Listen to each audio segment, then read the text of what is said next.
Welcome back to Film Snob HQ. We are on the road to Avengers Doomsday, and we are at the tail end of Phase 5 of the MCU / the 6 era, which I'm now calling the course correction era and the end of the Sony era. It took me a long time, but I got a name. It's the course correction because this is the post-Kang era as they're pivoting towards Doomsday, which is what this whole series has been about. We're up to the final film of the phase, a phase that people lost their minds over when it hit theaters. It didn't do so well theatrically at the box office. Marvel lost a bit of credibility over the last few years, but the reviews were very, very positive from critics and audiences alike. I came out of it and I thought it was okay. I didn't love it. I didn't hate it. I thought it was kind of a mid-tier film. I thought that people had been kind of over-exaggerating. I've rewatched it and my hype for it has gone up quite a bit. I am talking about Marvel's Suicide Squad, if you want to, and people will hate that, the Thunderbolts. The Thunderbolts is a team of anti-heroes and villains. We have Yelena, aka the Black Widow or the White Widow. We have Red Guardian. We've got Bucky, the Winter Soldier. We've got US Agent, John Walker. We have Ghost from Ant-Man and the Wasp. And for a very brief moment, we have Taskmaster from Black Widow. And we've also got Bob. And I'm going to talk about Bob in a moment. So initially, it does feel like a Suicide Squad kind of mirror, kind of copy. Even though the Thunderbolts have been around for ages. This is not the comic book Thunderbolts. The Thunderbolts in the comics were created by Thunderbolt Ross, which we thought might have come into play with, Red Hulk in Captain America Brave New World. And I think Zemo runs them at one point. Bullseye is part of them in the comics. And, Bullseye has a big role in Daredevil Season 2. We'll talk about that soon. This one, they're not named after Thunderbolt Ross. They're named after Yelena's soccer team from when she was a child. Red Guardian gives them the name.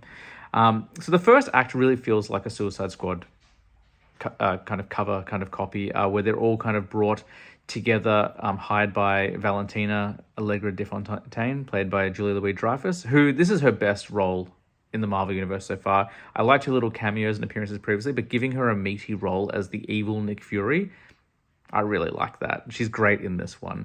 So all of them, except for Bucky, arrive at this kind of hive-like storage unit. It's like a glorified storage unit, like deep within the ground. It's like a missile silo that Valentina has used for experimentation, and she's been trying to create a super soldier of her own.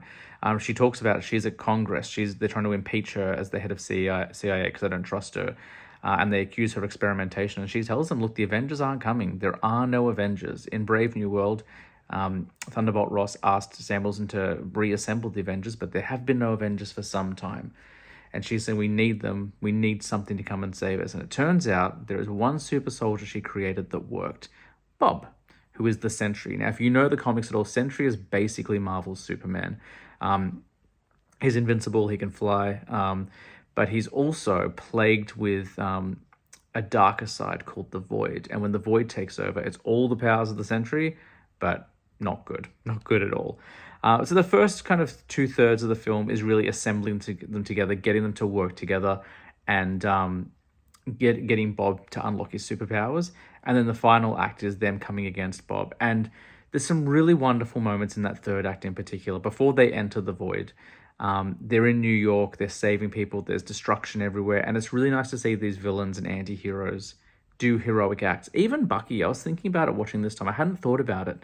Until this movie, we never see Bucky save anyone. Not really.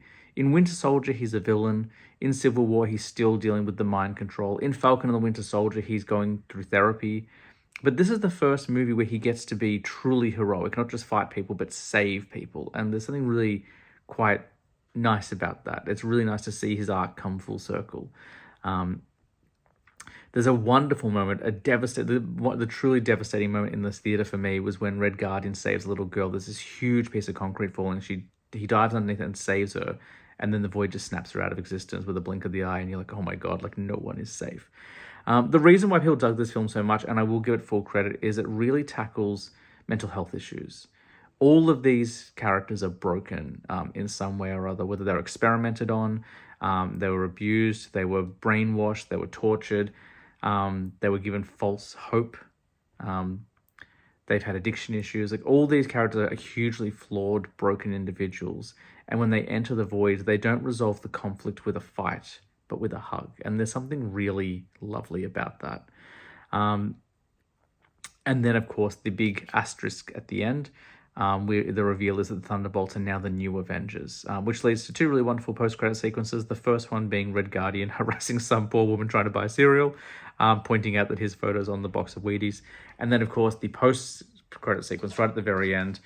The Avengers are now, the new Avengers or the Thunderbolts are in the Watchtower, which is the old Avengers Tower, the old Stark Tower. So Valentina bought Stark Tower, that's hers.